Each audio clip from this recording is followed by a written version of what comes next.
Le 11 août, on va avoir un autre grand événement astrologique qui va se passer. C'est un éclipse solaire qui est partiel. Et pourquoi? Parce que le Soleil et la Lune vont être dans le même signe. Et tous les deux, ils vont être bloqués par le nœud de la Lune qui va bloquer la lumière du Soleil.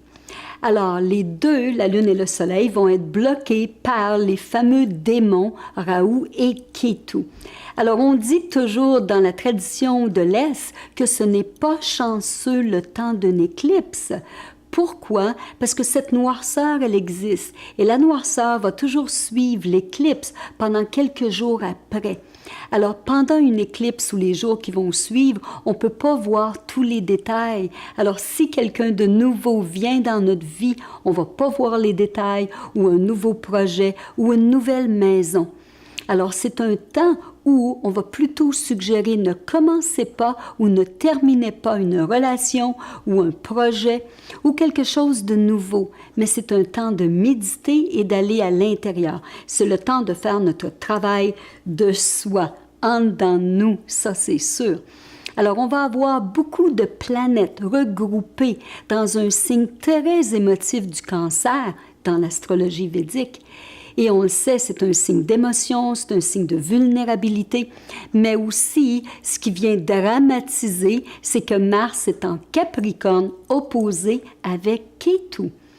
Et Ketu est relié au passé. Et on le sait, ces deux ensemble peuvent faire ressortir beaucoup de ressentiments, de colère, de vieilles choses qu'on n'a pas réglées. Alors, allez voir dans votre agenda, il y a 19 ans, donc en 1999, juste pour voir, mais qu'est-ce qui s'est passé dans ma vie?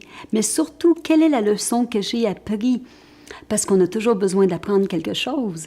Alors, ces planètes, pour sûr, vont nous faire révéler plein de choses de notre personnalité.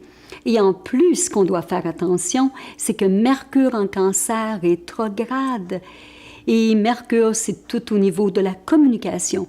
Alors, faites attention à votre communication, à ce que les choses soient claires, précises. Et en plus, parce que Mercure va être dans ses derniers degrés, on ne veut pas avoir une inondation d'émotions qui arrive à la dernière minute.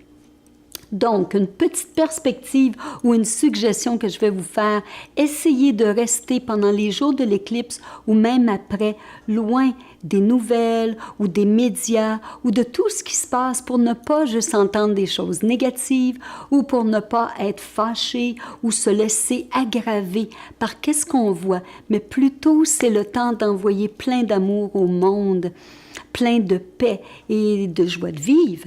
En plus, on a 5 planètes qui rétrogradent ces temps-ci.